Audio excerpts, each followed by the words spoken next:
이후락은 1924년 경남 울산에서 태어나 울산공립농고를 졸업했습니다. 1946년에 육군사관학교의 전신인 군사영어학교를 기생으로 졸업한 뒤 육군 소위로 임관하여 군인의 길을 걷기 시작했습니다. 1949년 육군본부 정부과장이었던 박정희가 남조선 노동당 사건으로 파면되자 그 후임으로 이후락이 임명되면서 박정희와 묘한 인연을 맺게 되었습니다.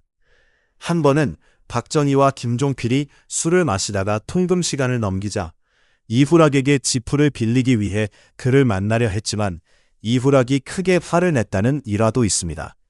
이후락은 한국 전쟁에서 정보 수집과 첩보 활동에 종사했고 정보국 차장으로 승진한 후에는 이들 업무를 총괄하기도 했습니다. 이후락은 미국으로 건너가 육군 천보대교를 졸업했으며 주미 한국 대사관에서 무관으로 근무하며 뛰어난 능력을 보여줬습니다. 이에 미국 정보기관 CIA가 이후락을 눈여겨보기 시작했고 이후락은 미국의 주요 인물들과 친분도 쌓았습니다. 1958년 국방부의 정보조직인 7구 부대가 창설되었는데 이 부대 명칭은 이후락의 군번에서 따온 것이었습니다. 당시 미국 CIA는 원활한 정보 수집을 위해 한국 정부의 정보부대 창설을 제안했고 부대 책임자로 자신들이 주목하던 이후락을 요청했습니다. 1960년 부정선거에 반발하는 대규모 시위인 4.19 혁명이 일어나 이승만 정권이 무너졌습니다. 이후 장면 국무총리는 신설 정보기관인 중앙정보연구위원회를 창설했고 이후락은 정보연구위원회 실장에 취임했습니다. 당시 이후락은 박정희와 주변 인물들을 감시하며 그 정보를 미국에 전달하는 역할을 수행했습니다. 1961년 박정희의 5.16 군사정변이 일어난 후 이후락은 박정희에게 정보를 제공했다는 혐의로 체포되어 마포형무소에 수감되며 암담한 시간을 보냈습니다. 이때 중앙정보부장 김종필이 나타나 이후락에게 자신들과 합류하라고 권유했습니다. 이는 이후락이 미국 정보통이며 뛰어난 정보 수집 능력을 가진 인물이라 판단했기 때문입니다. 이후락은 구경영자 신문사인 코리안 리퍼블릭 사장을 거쳐 공보실장을 맡아 군사정권의 홍보를 담당했습니다. 1963년 12월 박정희가 대통령에 취임하자 이후락은 비서실장으로 발탁되어 정권의 핵심 실세로 활동했습니다. 사람들은 이후락을 제갈량의 지략과 조조의 리더십을 겸비했다 하여 제갈조조라는 별명으로 불렀습니다. 실제로 이후락은 치밀하고 지략이 뛰어난 전형적인 모사 스타일로 박정희 대통령의 책사 역할을 수행했습니다. 그는 박정희가 권력을 유지할 수 있도록 각종 지혜를 내놓았으며 권력의 위협이 되는 인물들을 철저히 견제했습니다. 이후락은 말을 더듬는 버릇이 있었는데 한 번은 대통령이 골프를 치다가 왜 말을 더듬느냐고 묻자 이후락은 아이디어가 많아 어떤 말부터 꺼내야 할지 몰라 더듬는 것이라고 답해 박 대통령이 크게 웃은 일화도 있습니다. 그러나 1969년 10월 삼선 개헌 후 폭풍을 수습하는 과정에서 김영욱 중정부장과 함께 해임되고 말았습니다. 삼선 개헌은 박정희 대통령의 삼선 연임을 가능하게 하려는 목적이었으며 이를 통해 1971년 대선 출마를 노렸습니다. 이후락은 대통령 비서실장에서 물러나면서 직원들에게 여러분들은 박정희를 교조로 하는 박정희교라는 종고를 신봉하는 마음으로 일해야 한다고 말했습니다. 이후 주일 대사로 임명된 이후락은 여전히 박정희 대통령에게 절대적인 충성심을 보였고 도쿄에서 맛있는 초밥집을 알게 되자 청와대로 공수하기도 했습니다. 1970년 박정희 대통령은 일본에 있던 이후락을 다시 불렀는데 1971년 대선에 제갈조조가 필요했기 때문입니다.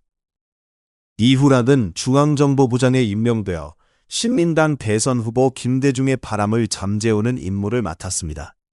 그는 7대 대통령 선거에서 검찰, 경찰, 지방자치단체 등 관권 조직을 총동원해 공작을 지휘했고 결국 박정희 대통령이 김대중 후보를 이겼습니다. 김대중은 나는 박정희에게 진 게 아니라 이후락에게 졌다고 말했습니다. 이후락은 박정희의 절대적인 신임을 받으며 명실상부한 이임자가 되었고 북한과의 관계 개선을 고민하던 박정희 대통령은 당선 후 이후락을 평양에 보내 김일성을 만나게 했습니다. 1969년대 후반부터 미소 간 긴장이 완화되는 대탕트 시대가 열리면서 박정희 대통령은 전쟁 예방과 남북관계 정립을 모색했습니다. 1972년 박정희 대통령은 이후락에게 김일성을 만나라는 지시를 내렸고 이후락은 과거 황태성 사건으로 인해 북한 방문이 매우 위험했지만 독약까지 준비하며 방북길에 올랐습니다. 1972년 5월 이후락은 평양을 방문해 김일성의 동생 김영주 부장과 대면했으며 남북관계 개선을 위한 대화를 시작했습니다. 김영주 부장은 남북 대화가 시작됐으니 절반은 성공이라며 환영했고 이후락은 신중한 자세를 견지하며 김일성과 역사적인 남북 비밀회담을 진행했습니다. 당시 김일성은 청와대를 습격하려던 김신조 일당의 사건에 대해 사과하며 한반도에서 미군 철수를 놓고 대화를 이어갔습니다. 이후락은 4일간 평양에 머물며 2차례 김일성과 면담했고 귀국 후 기자회견을 통해 방북 사실을 발표해 국민들에게 큰 충격과 통일에 대한 기대감을 안겼습니다. 3개월 후 남북은 7.4 공동선언을 발표하며 서울과 평양을 잇는 집통전화 설치를 공식화해 남북 비상연락망 역할을 수행했습니다. 이후락은 방북 후 인기가 최고조에 달했고 소통령 혹은 부통령으로 불리며 후계자설까지 나왔습니다.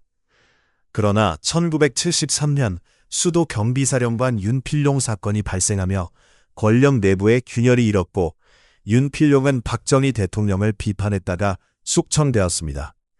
이후락은 권력기관장 동시해임은 바람직하지 않다는 이유로 위기를 모면했지만 숙청에 대한 공포감에 시달렸습니다. 당시 김대중은 일본에 망명해 반정부 활동을 벌이고 있었고 박정희 대통령은 이에 불편함을 느꼈습니다. 이후락은 자신의 위상을 만회하기 위해 김대중 납치 사건을 주도했으나 이 사건은 언론에 대대적으로 보도되며 한일 관계가 급속히 냉각되었습니다. 박정희 대통령은 이후락에게 왜 이런 짓을 했냐며 분노했고 결국 이후락은 중앙정보부장에서 해임되었습니다. 이후락은 박 대통령이 자신을 제거한 것은 후계자설을 막으려는 강력한 경고라고 생각했습니다. 중앙정보부장에서 물러난 이후락은 1973년 심장병 치료를 이유로 영국령 바하마 제도로 출국했고 만명설이 외신에 보도되기도 했습니다. 박정희 정부는 이후락의 출국이 정부 허가를 받은 것이라 발표했으며 이후락은 한국 정부와 신변 안전 보장 협상을 마친 뒤 1974년 귀국했습니다. 이후락은 조용히 집에 머물며 국회의원이 되고 싶다고 요청했지만 박정희는 무소속 출마를 권유했고 이후락은 고향 울산에서 무소속으로 출마를 결심했습니다. 1978년 제10대 국회의원 선거에서 이후락은 울산시 울주군에서 무소속으로 출마해 선거운동을 시작했습니다.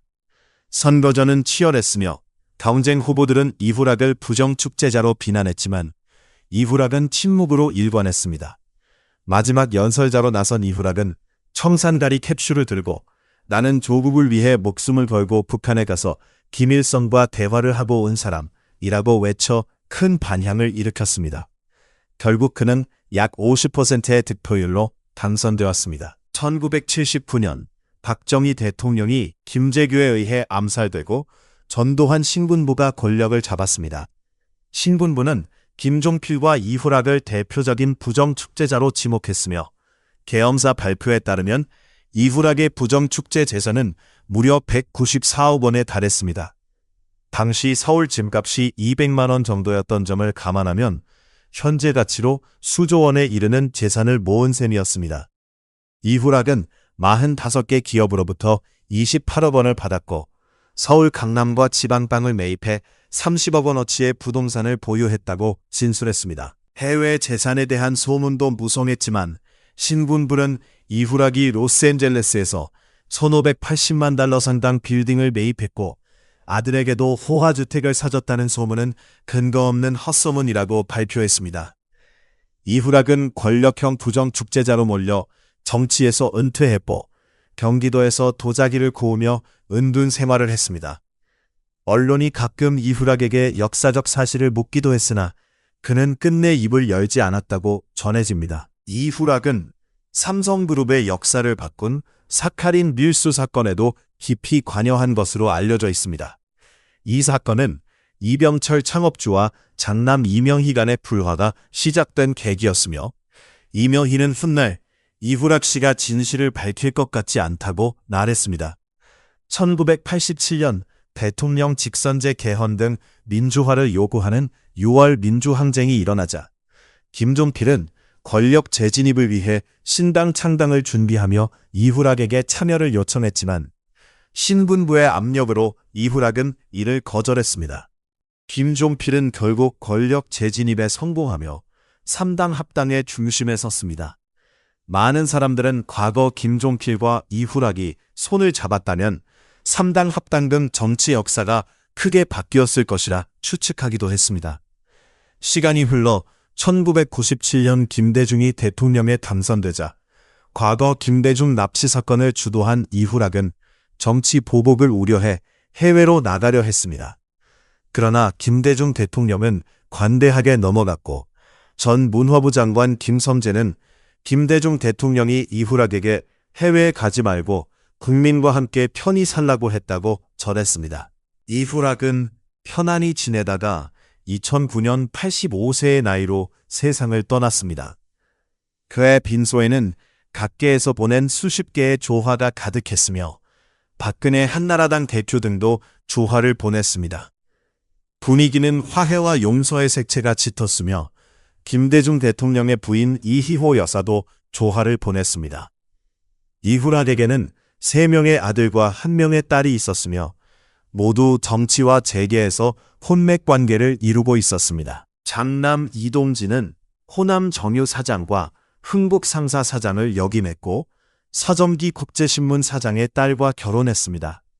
서점기는 박정희 정권과 가까웠고 영남대학교 초대 이사를 지냈습니다. 차남 이동훈은 한화그룹 창업주 김중의 딸과 결혼해 김승현 한화그룹 회장과 천안 내부 지간이었고 이후락과 SK 최종건 창업주는 서로 호형호재할 정도로 가까웠습니다. 삼남 이동욱은 최종건 창업주 딸 최혜정과 결혼했고 이동욱의 아들 이승환 대표는 기부 애플리케이션 볼보 도네이션을 운영하며 기부 문화 확산에 기여하고 있습니다.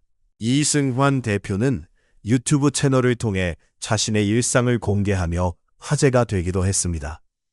방송 출연은 쉽지 않은 결정이었지만 자선사업과 기부문화 변화를 위해 소통이 필요하다고 판단해 출연했다고 밝혔습니다. 그는 재벌 세습에 따른 오해와 스트레스에 대해 친구 사귀는 것도 어렵다며 밥과 술값으로 한 해에 수천만 원씩 쓴다고 토로했습니다. 2009년 이후락 자녀들이 미국에서 수천만 달러 규모의 부동산을 소유했다는 주장도 제기됐습니다. 재미교포 안치용 씨가 운영하는 인터넷 사이트에 따르면 이후락 자녀들은 뉴저지주 알파인의 호화주택과 뉴욕 맨해튼 대형 빌딩, 퀸즈 빌딩을 소유하고 있으며 부동산 규모가 5천만 달러에 달한다고 밝혔습니다. 과거 이후락은 박 대통령의 신복으로서 통치 자금을 조성하고 관리했다는 소문이 많았고 막대한 부정축제를 했다는 비난도 받았습니다. 그는 이에 대해 떡을 만지다 보면 떡고물이 묻기 마련이라는 말을 남겼습니다. 오늘 이야기는 여기까지입니다. 재밌게 보셨다면 구독과 좋아요 부탁드립니다. 지금까지 역사 비디오였습니다.